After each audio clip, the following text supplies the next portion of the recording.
Halo teman-teman sekalian, pada pertemuan kedua ini kita akan membahas 6 pola baru sebagai tambahan pada satu pola yang telah kita pelajari di episode sebelumnya. Tonton videonya hingga akhir.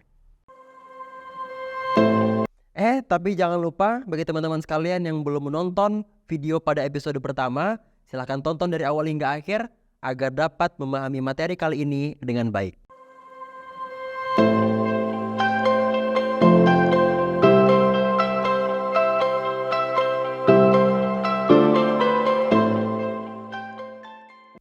Assalamualaikum warahmatullahi wabarakatuh. Kembali lagi bersama saya Dinul Falah. Teman-teman sekalian, seperti yang telah kita ketahui bersama bahwa dalam bahasa Arab, khususnya dalam ilmu shorof, kita kenal dengan pola atau wazan, di mana antara pola dan kalimat lainnya ada dua syarat yang harus dipenuhi. Apa aja? Satu, bahwa jumlah huruf di setiap kalimat itu harus sama.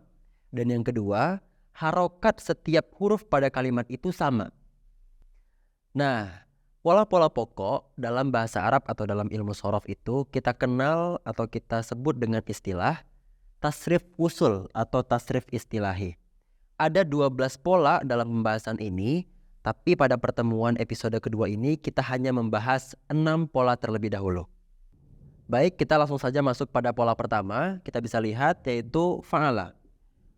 Perlu diketahui bahwa setiap pola itu memiliki sigoh atau jenis masing-masing, di mana sigoh pola fa'ala adalah fi'lul madi maklum yang memiliki arti telah. Kita bisa langsung lihat contoh, yaitu doroba. Doroba itu terjemah pokoknya adalah memukul, tapi kita bisa lihat dari jumlah maupun harokat setiap hurufnya sama dengan fa'ala. Dalam arti kata doroba polanya adalah fa'ala, maka arti dari doroba yaitu telah memukul. Kemudian contoh kedua yaitu hamala. Hamala terjemah pokoknya adalah membawa, tapi karena ia memiliki pola atau wazan fa'ala, maka mengikuti makna daripada terjemah fa'ala tersebut, yaitu telah membawa. Kita masuk pada pola yang kedua, yaitu yaf'ilu. Sebelum kita bahas selanjutannya, kita perlu tahu atau kita mengingat kembali bahwa setiap kalimat dalam bahasa Arab itu ada 3 huruf pokok di dalamnya. Kita tahu bahwa pada kalimat ini huruf pokoknya adalah fa, ain, dan lam. Maka huruf ya di awal kalimat dengan berharokat fathah adalah tambahan pada kalimat yaf'ilu. Kemudian kita bahas sigohnya. Sigoh yaf'ilu adalah fi'lul mudhari' maklum. Jika tadi adalah fi'lul madi yang memiliki terjemah telah, maka fi'lul mudhari' maklum memiliki terjemah sedang atau akan. Kita langsung saja lihat contoh yang pertama, yaitu yadribu. Kita tahu bahwa 3 huruf pokok pada kalimat ini adalah do, ro, dan ba. Fa'ul kalimah, ainul kalimah, dan lamul kalimah. Maka ya pada awal kalimat dengan harokat fathah ini adalah tambahan pada kalimat yadribu. Yadribu memiliki terjemah pokok memukul, tapi karena ia memiliki pola yaf'ilu yang memiliki terjemah sedang atau akan, maka yadribu juga mengikuti pola atau wazannya dengan makna atau terjemah sedang atau akan memukul. Contoh kedua yaitu yahmilu. 3 huruf pokok pada kalimat ini adalah ha, mim, dan lam. Fa'ul kalimah, ainul kalimah, dan lamul kalimah. Terjemah pokoknya adalah membawa, tapi karena ia memiliki pola yaf'ilu, maka terjemahnya mengikuti, yaitu sedang membawa atau akan membawa. Oke, baik, kita masuk pada pola ketiga. Kita bisa lihat, yaitu if'il. Kita tahu bahwa pada kalimat ini 3 huruf pokoknya adalah fa, ain, dan lam. Maka dalam arti kata, alif pada huruf pertama dengan harokat kasroh itu adalah huruf tambahan. Kemudian kita bahas sigohnya. Sigoh daripada pola if'il adalah fi'lul amri yang memiliki terjemah apa? Yaitu perintah. Kita bisa langsung saja lihat contoh. Idrib. Huruf aslinya apa? Do, ro, dan ba. Alif ini sebagai huruf tambahan. Kita bisa bandingkan saja antara idrib dan if'il sebagai pola sama, jumlahnya sama, harokatnya sama. Maka idrib memiliki pola if'il, maka terjemah pokok idrib itu adalah memukul. Karena polanya sama, maka artinya adalah pukullah, yaitu perintah. Kemudian pada contoh kedua, yaitu ihmil. Huruf aslinya apa? Ha, min, dan lam. Huruf tambahannya apa? Alif pada huruf pertama dengan harokat kasroh. Sama jika kita bandingkan dengan pola if'il, maka awal kata atau awalnya memiliki terjemah pokok membawa. Ketika memiliki pola if'il, maka artinya berubah menjadi bawalah, yaitu perintah. Kemudian kita masuk pada pola keempat, la taf'il. Pada pola sebelumnya kita hanya menemukan satu huruf tambahan. Namun berbeda dengan pola keempat ini, kita bisa menemukan bahkan dengan 3 huruf tambahan. Huruf pokoknya adalah fa, ain, dan lam. Kita bisa lihat satu huruf tambahannya itu lam, yang kedua alif, dan yang ketiga ta. Memiliki sigoh atau jenis fi'lun nahyi yang memiliki terjemah yaitu janganlah. Kita bisa lihat contoh la tadrib, do, ro, dan ba dengan 3 huruf tambahan lam, alif, kemudian ta. Sama jika kita bandingkan dengan pola la taf'il, maka yang awalnya memiliki terjemah pokok memukul, dengan pola la taf'il ia berubah menjadi janganlah memukul. Begitupun dengan la tahmil yang awalnya memiliki terjemah pokok membawa, polanya adalah la taf'il, maka terjemahnya juga berubah menjadi janganlah membawa. Oke, kita masuk pola kelima, yaitu fu'ila. 2 syarat yang telah kita bahas di awal, yaitu jumlah hurufnya sama, kemudian harokatnya juga sama. Jika kita lihat fu'ila, kita bisa perhatikan jumlah hurufnya sama dengan pola pertama tadi yang kita bahas, yaitu fa'ala.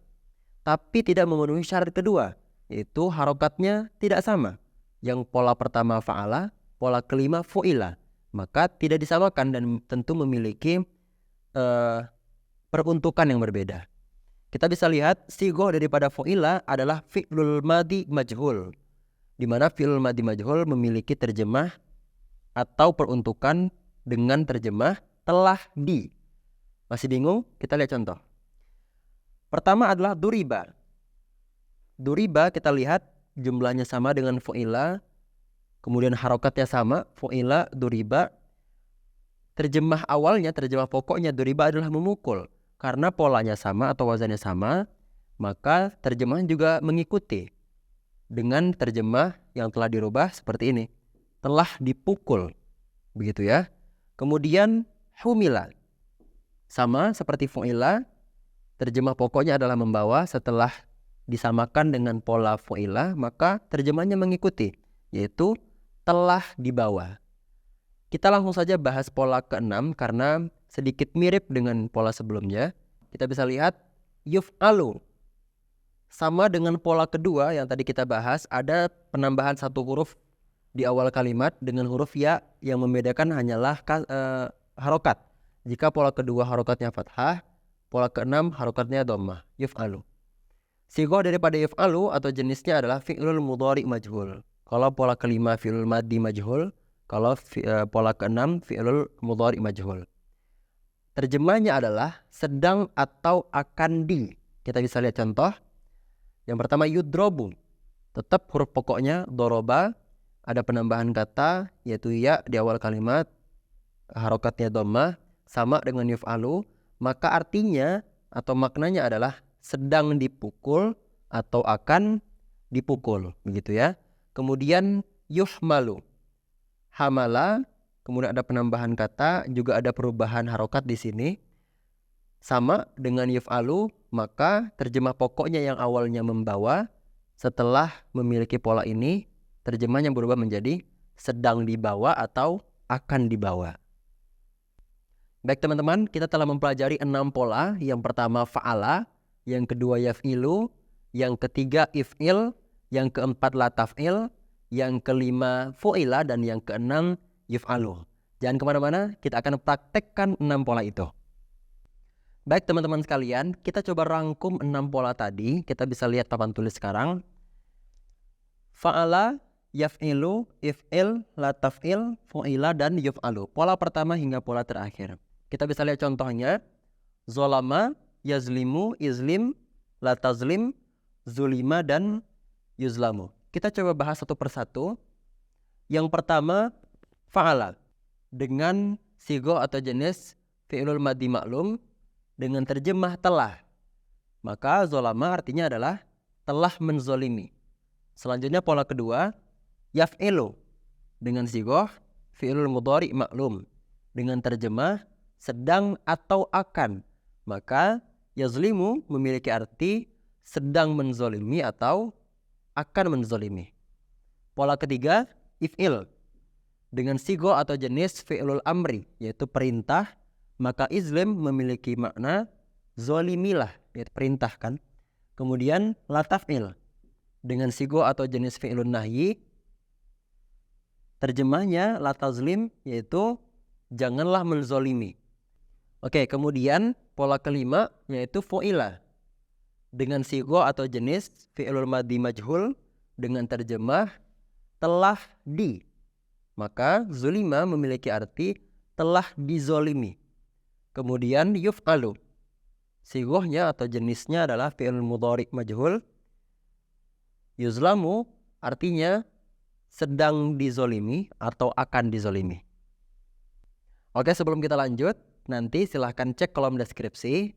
Pada kalimat yang telah disediakan, teman-teman sekalian boleh untuk membuat 6 pola seperti pada contoh ini. Baik, pada pertemuan sebelumnya kita sempat membahas tentang bagaimana cara mencari terjemahan kata dalam bahasa Arab. Pada pertemuan kali ini kita juga akan membahas hal itu, tapi dengan kasus yang berbeda. Sebelumnya kita mencari arti atau terjemah huruf atau kalimat dengan huruf pokok. Nah, pertanyaannya adalah bagaimana jika kita ingin mencari kalimat yang tidak hanya huruf pokok di dalam kalimat tersebut. Contoh, kita menemukan kata i'rif. Kita tahu bahwa dalam kalimat i'rif ada beberapa atau ada huruf tambahan, yaitu alif pada awal kalimat dengan harokat kasroh. Nah, bagaimana cara kita mencari arti atau terjemah kata i'rif ini? Tentu langkah pertama adalah kita harus tahu apa huruf pokok daripada kalimat ini. Kita tahu bahwa huruf pokoknya adalah ain, ro, dan fa. Ainul kalimah, fa'ul kalimah, ainul kalimah, dan lamul kalimah. Maka alif pada awal kalimat dengan harokat kasroh ini adalah tambahan dalam kalimat ini.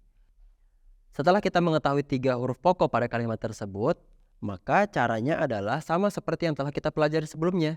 Langkah awalnya mencari bab huruf pertama dalam kalimat, yaitu ain. Kemudian cari yang bersandingan antara huruf pertama dan huruf kedua, ain, ro, disambungkan atau dilanjutkan dengan huruf ketiga, yaitu ain, ro, dan fa. Setelah kita mengetahui atau menemukan kalimat itu dalam Kamus Al-Munawwir, maka kita tahu bahwa arafa memiliki terjemah mengetahui. Nah, tinggal kita sesuaikan dengan pola. Pola i'rif adalah if'il yang memiliki sighah fi'lul amri yang memiliki terjemah perintah. Maka mengetahui yang tadi kita telah temukan dirubah menjadi pola if'il yang memiliki arti perintah, yaitu ketahuilah. Kemudian kita bisa lihat contoh pada kalimat kedua, yaitu yankihu.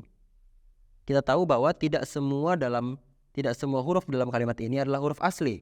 Ada tambahan di dalamnya.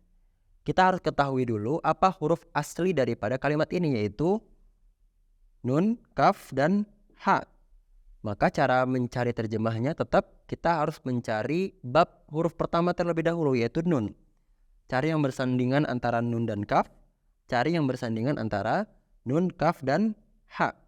Setelah kita menemukan itu di dalam Kamus Al-Munawwir, kita akan mengetahui bahwa nakaha artinya menikah. Kemudian kita sesuaikan saja terjemahannya antara pola ini, antara kalimat ini dengan pola yang telah kita pelajari, yaitu fi'lul mudhari maklum, yaitu yankihu, dengan terjemah sedang atau akan. Maka kalimat ini yang memiliki arti tadi menikah, setelah kita sesuaikan berubah menjadi sedang menikah atau akan menikah. Terakhir, kalimat ketiga yaitu subiko. Subiko tidak ada huruf tambahan, maka kita tahu bahwa sin, ba, dan qaf adalah huruf asli dalam kalimat ini. Langsung saja kita cari huruf pertama atau bab yang membahas huruf pertama dalam kalimat ini, yaitu sin. Setelah menemukan, cari yang bersandingan dengan ba. Setelah menemukan, cari yang bersandingan dengan qaf, sa, ba, ko. Kita akan menemukan terjemahnya di Kamus Al-Munawwir adalah mendahului. Kita sesuaikan saja. Subiko memiliki pola fu'ila yang tadi kita telah pelajari. Fu'ila memiliki sigoh yaitu fi'il madi majhul dengan terjemah telah di. Maka yang tadi awalnya memiliki arti mendahului, setelah kita sesuaikan dengan polanya berubah menjadi telah didahului. Oke, hanya itu pembahasan kita pada pertemuan kali ini. Sampai jumpa di episode selanjutnya. Jangan lupa like, share, komen, dan subscribe video ini. Wassalamualaikum warahmatullahi wabarakatuh.